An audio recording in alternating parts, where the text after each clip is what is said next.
Hi, I'm Zibby Owens, and I am the host of this podcast, Moms Don't Have Time to Read Books. I am also a newly minted USA Today best-selling author of the novel Blank. I've created a whole community of book lovers around this podcast, a publishing company, reading retreats, a bookstore, and more. Learn more at zibbymedia.com or follow me on social at Zibby Owens or join the community at Zibby Readers. Jamie Figueroa is back on Moms Don't Have Time to Read Books to discuss Mother Island, A Daughter Claims Puerto Rico. Jamie is the author of the critically acclaimed novel Brother, Sister, Mother, Explorer. Longlisted for the Center for Fiction's First Novel Prize and shortlisted for the Reading the West Book Award, Figueroa's debut novel brims with spellbinding prose, magical elements, and wounded, full-hearted characters that nearly jump off the page. Faculty in the MFA Creative Writing Program at the Institute of American Indian Arts, Figueroa's writing has appeared in American Short Fiction, Emergence Magazine, Elle McSweeney's Agni, The New York Times, and the Boston Review, among others. A Vona alum, she received a Truman Capote Award and was a Breadloaf Rona Jaffe Scholar. Boricua Afro-Taino by way of Ohio, Figueroa is a longtime resident of northern New Mexico. Welcome, Jamie. Thank you so much for coming back on Moms Don't Have Time to Read Books to discuss Mother Island, A Daughter Claims Puerto Rico. This book was so beautiful. Oh my gosh. Congratulations. Thank you so very much. I appreciate all the work that you do in the world. It's so inspiring, and I really appreciate you having me back. Oh my gosh. Seriously. I mean, the way you write really about everything, but even like there was a passage you wrote about the hot stones that you were using for your massages and how they were like just melting into your clients' backs and the heat. And like I am in the room with you. I'm feeling all of it. I'm feeling like it all like drain out. It's amazing the way you put us in a scene and make us think sort of spiritually about touch and love and all of it. It's really powerful. Oh, thank you so much. You know, the thing about touch is that it's such an integral key to belonging, right? It's that foundational aspect between mother and child, and also has so much to do with our own human essence and the need to thrive, right? And so really tiny ones and the elderly and that need to feel a sense of belonging with human connection. So that was really important to include that, even though for a long time I didn't talk about being a massage therapist. Oh my gosh. I loved that part. I really like not just one part. I mean, it goes throughout. Well, wait a minute. Why don't you back up and tell listeners what your memoir is about and how it came to be, and maybe touch on the note at the beginning about what happened last time you wrote about your family, which I was like, I did not even realize that, but okay. Yeah. You know, this book really came about through the conversations I had after publishing the novel a few years ago, right, during the pandemic, and being in so many rooms and intimately speaking with other writers, mainly women, mainly Black and Indigenous and people of color, wanting to talk about the novel. And I found myself talking about myself and my mother. And I was like, that's interesting. There's characters here and they're not the same people, but yet what are the stories I keep going back to, right? As a way to connect. And so I realized if I didn't spend time telling this story, that it would drive every single story that I told.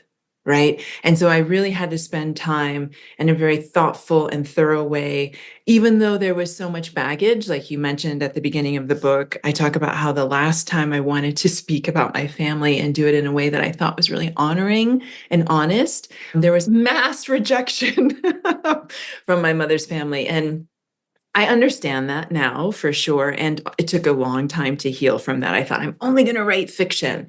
And then I realized that I had work to do in giving myself permission to telling a story. And I started thinking about silence.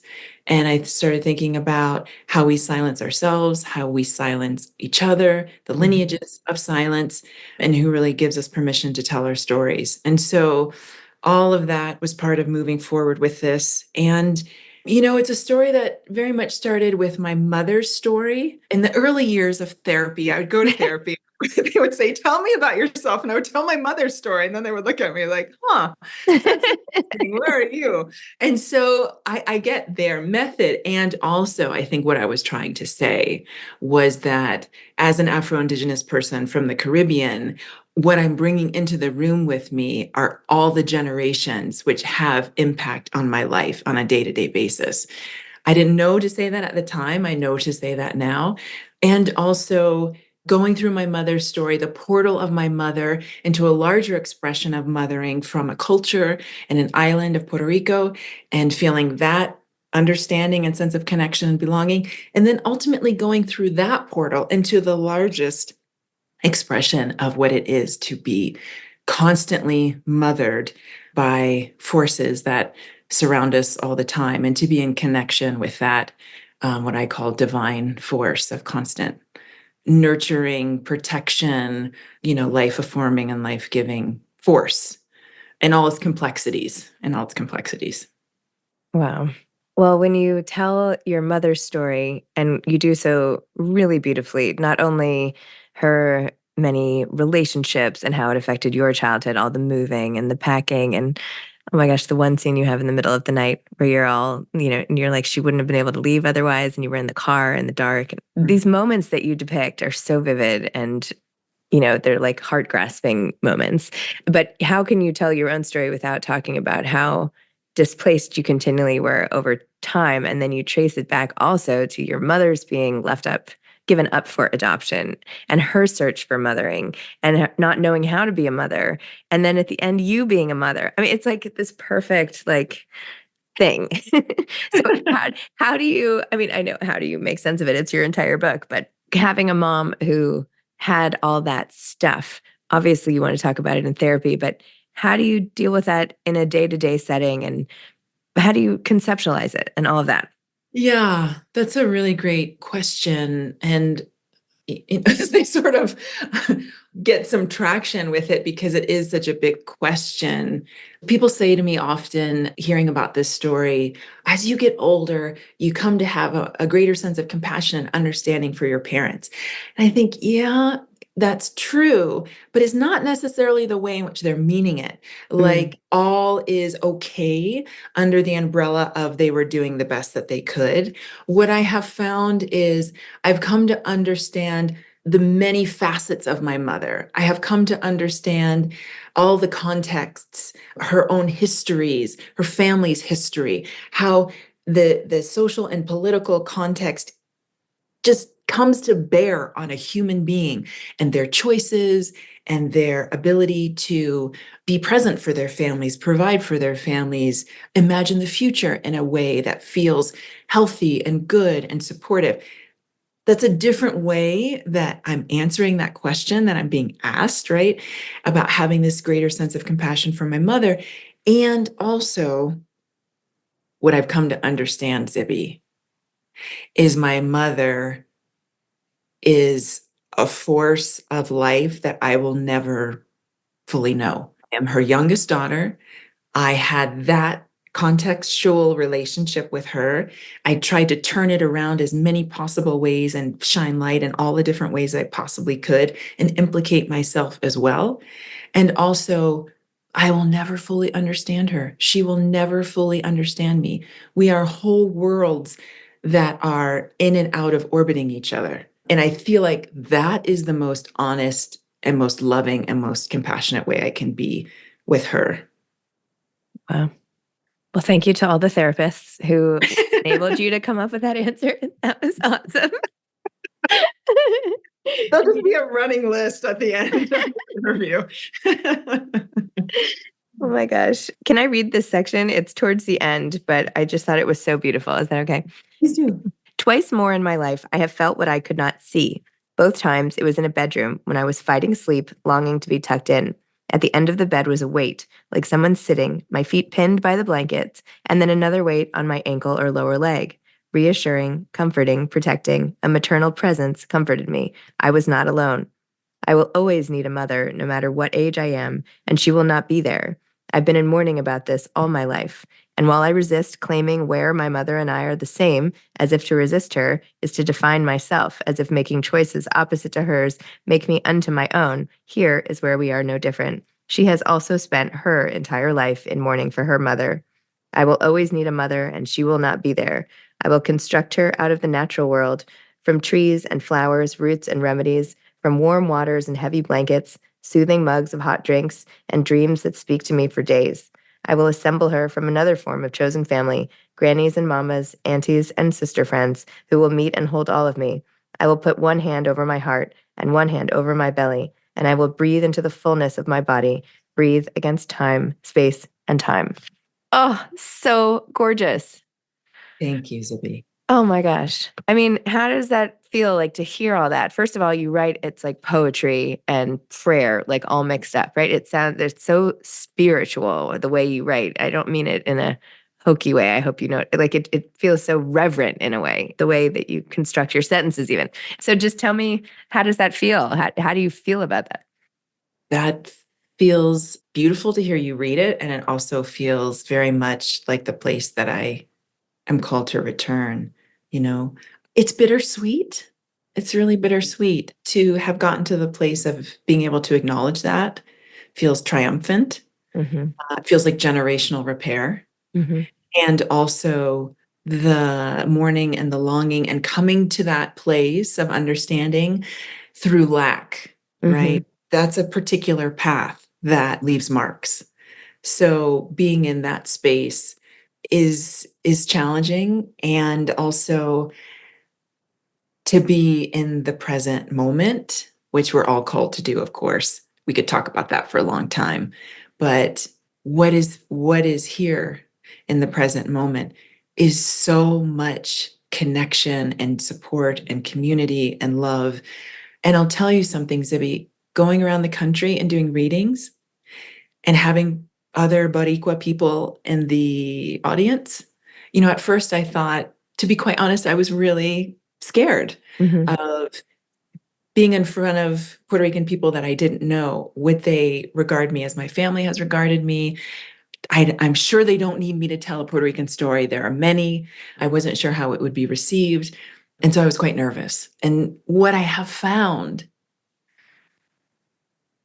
and this makes me emotional, what I have found is, on the whole, people who are ultimately saying to me with their stories and with the way in which they look at me and regard me, is that they see me and they hear me and they honor and respect my story, and that we stand together in this place of repair, and we stand in it with dignity and with love and with honesty and with integrity. And that's something that my mother could not give me, but that the larger community of Boricua people that I've been in connection with are reflecting back to me and giving to me. And to have that gift in a lifetime is really tremendous. Wow. That's amazing. Mhm. Wow. I'm really happy for you. I mean, you never know what writing a book is going to do, You right? don't. You don't. It's so true. If you put it out there and think of the people that you're helping feel a sense of home and a sense of belonging. And, it's never so cut and dried for anyone. And hearing each other's stories, that's all we can do. That's amazing. That's Yeah. amazing. Yeah. So, Jamie, writing this book, were you crying at passages? Was it like a creative analytic part of your brain? Like, how did it come about? And you go back in time a lot, and you speak in different voices really from time to time, and third person and first person. It's a pastiche, right? How did you do that? Well, I spent a lot of time writing in my notebook about this material, probably nearly 20 years. And so these stories and these relationships over and over and over again, in some ways much more raw, in some ways much more superficial, all the ways, right, of writing about this. And that's also something that I want to highlight, is the way in which we are in relationship with our own writing. Mm-hmm. Yes, we want to share it. Yes, we want to take it to the marketplace, but ultimately our own writing practice and the way it helps us to just stand in ourselves and in our lives Mm-hmm. was very much in the background. And then it was time to think about the next book. And I have a novel that I was ready Oh. to go. And we were going to push that forward and sell that. And it needed a little bit more refinement. It needed some more pages. And so I talked to my agent. We decided on a few months. In that time, instead, I wrote the first three, at that time, essays for this book. And it just felt like this was the next thing. And so honoring that. So we sold the book. The book was not written entirely. The first third was written and the rest was outlined, and you know how it goes. And so then I had ultimately a year with my editor, Concepcion de Leon at Pantheon, to finish this book. That was the tricky part. You know, on the one hand, it's like, oh, I sold a book and I still am writing. Like, yikes, because the time was ticking. We had deadlines. And also, she was along for my process. And that felt like, you know, the kind of thing where you're like, can I close the door and lock it and then come out later? But when this is all much more formed, and that wasn't the way it was, I'd be sending her things that were very gooey on top of, oh, I have these pieces that I've been working on for years and they feel familiar and I know how to edit them and I know how to put them together in this kind of collage scape. And then there were the parts that I had to write into that I didn't even know if I was ready to write that far into.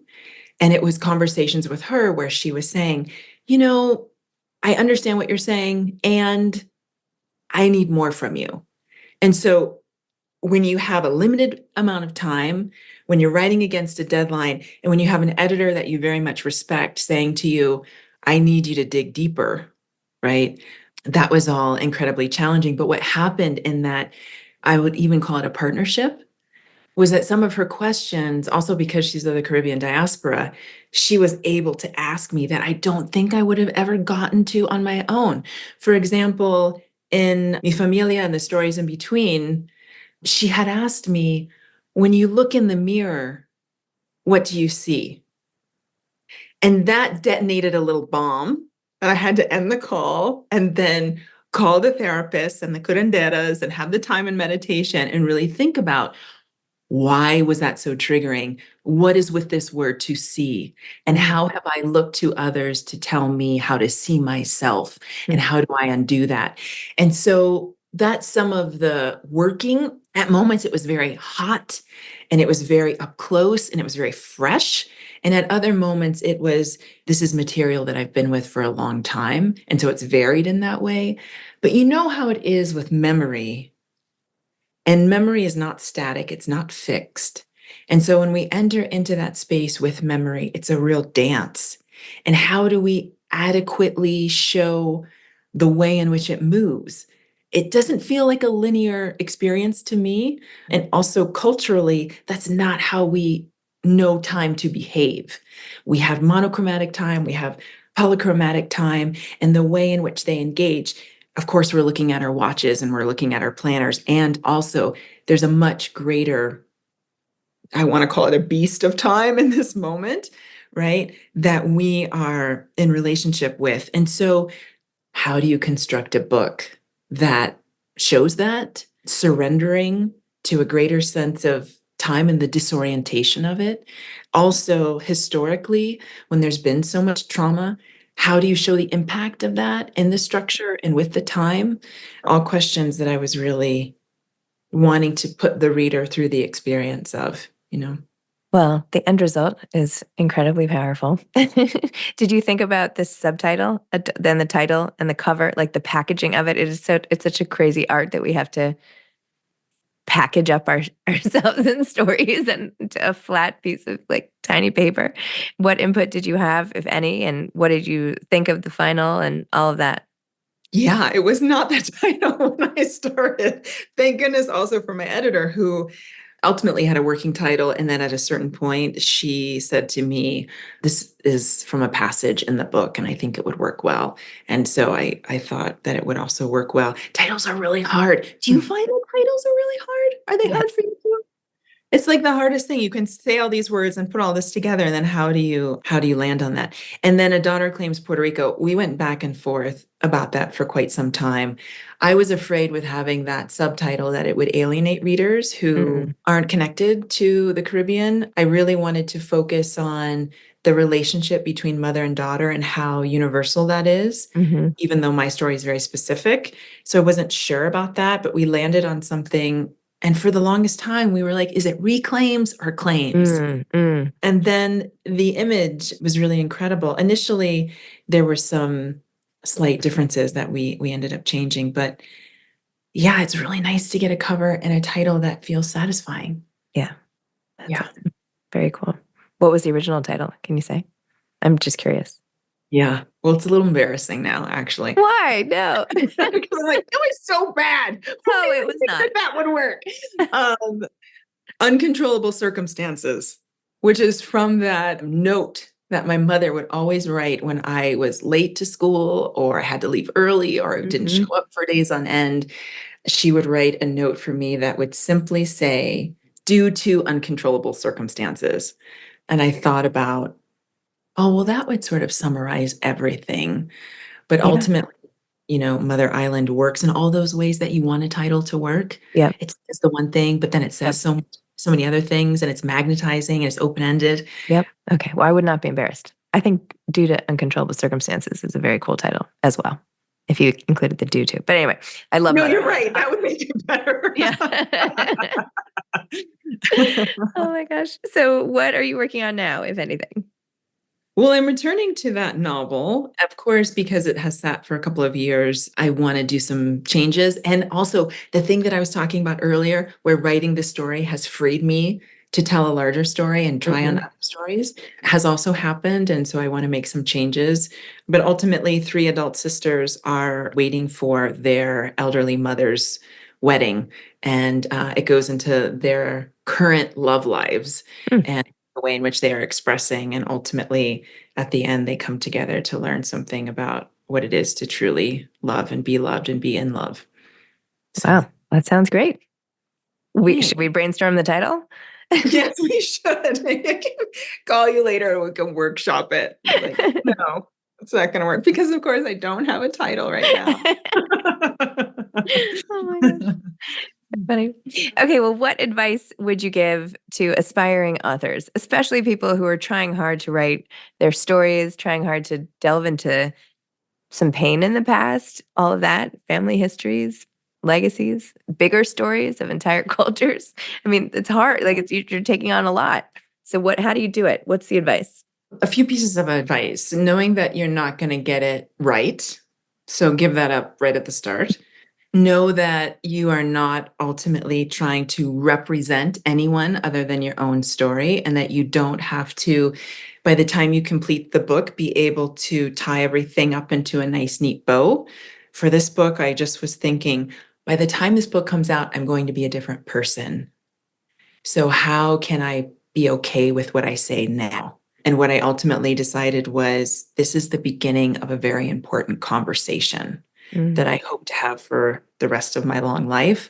And I want to open it up to others and include them. And the main drive for the writing was to connect to the reader.